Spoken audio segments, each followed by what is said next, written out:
नमस्कार दोस्तों। तो जैसा कि बताया गया था मैंने कल की वीडियो में, अगर जिसने नहीं देखी है वो जाके देख लेना। कल की वीडियो क्या बोला था, ये वाली ट्रेंड लाइन ब्रेक होगी तो अप साइड का मूवमेंट यहाँ तक का टारगेट रहेगा 23,330 और दूसरा टारगेट यहाँ तक का 23,500।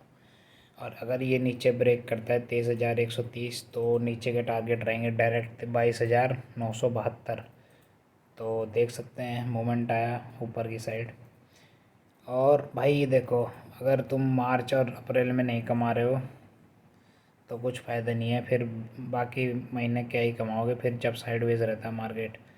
तो अच्छे मूवमेंट आ रहे हैं, बड़े बड़े मूवमेंट आ रहे हैं तो इनको पकड़ो भाई। बहुत ये देखो यहाँ से यहाँ तक के मूवमेंट आ रहे हैं, इन्हें छोड़ रहे हो तो बेकार है।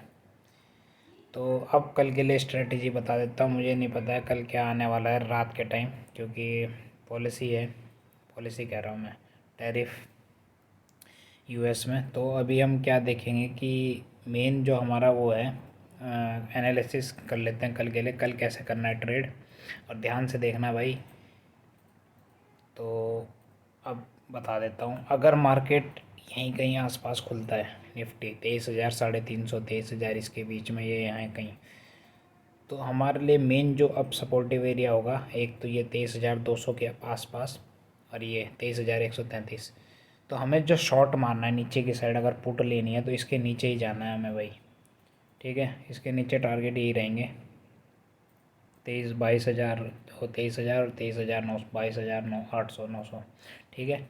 और अप साइड अगर ब्रेक करता है यहाँ से लेके ऊपर की साइड, ये क्या बोलते हैं इसे, अगर नीचे खुलता है तो अगर ये ब्रेक करके जाता है ऊपर तो हमारे डायरेक्ट टारगेट रहेंगे भाई 23,500 और 23,600। ठीक है, स्ट्रेंथ के हिसाब से पता लग जाएगा तुम्हें 15 मिनट की कैंडल कहाँ क्लोज कर रही है।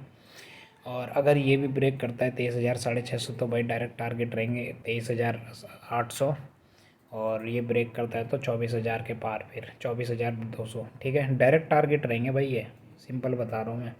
यूँ नहीं सोचना कि भाई नहीं आएगा टारगेट, बिल्कुल आएगा टारगेट, बिंदास होल्ड रखना। और भाई यही मंथ है पूरा कमाने का बढ़िया। ठीक है, बाकी तो फिर 100 250 पॉइंट के भी मूवमेंट नहीं आते फिर निफ्टी में। बैंक निफ्टी का बता देता हूँ।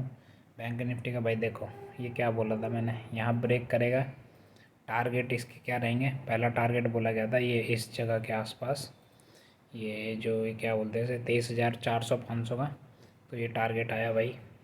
और अब बैंक निफ्टी में जो नेक्स्ट है सपोर्ट, जो है बैंक निफ्टी का मेजर सपोर्ट यही हो जाएगा, ये वाला एरिया जो है, ये इस जगह पे, ये ठीक है, ये सपोर्टिव एरिया है बैंक निफ्टी का। और जो टारगेट रहेंगे वो अप साइड के, पहला टारगेट 51,600। और अगर ये ब्रेक करता है तो 52,000 का डायरेक्ट टारगेट, 52,000 ब्रेक करता है तो 52,800। ठीक है, समझ गए, बिल्कुल बिंदास।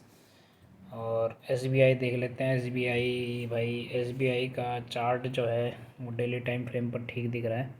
ये अगर ब्रेक करता है 785 तो भाई ये तो बता ही रखा था टारगेट वैसे, इसके इसका टारगेट है भाई यहाँ तक का आराम से आ सकता है ये, इस जगह पे ये जो गैप बचा हुआ है ना, यहाँ तक का टारगेट ले सकते हैं एसबीआई में। ठीक है, ये है कम से कम कितना परसेंट आ जाएगा, 8%। अगर ये ब्रेक करता है ऊपर 780 985 तो 8% का टारगेट रहेगा। बाकी H D F C bank का देख लेते हैं। H D F C bank का भाई अगर अपसाइड को ब्रेक करता है 1800 के ऊपर तो टारगेट वही रहेंगे हाई 1900 तक के। ठीक है, बाकी भाई देखते हैं कल क्या रहता है भाई, जैसा बताया वैसे ही करना कल, पूरा पैसा बनेगा। नीचे की साइड जाएगा नीचे की साइड मारना, ऊपर की साइड ऊपर साइड। ठीक है, धन्यवाद।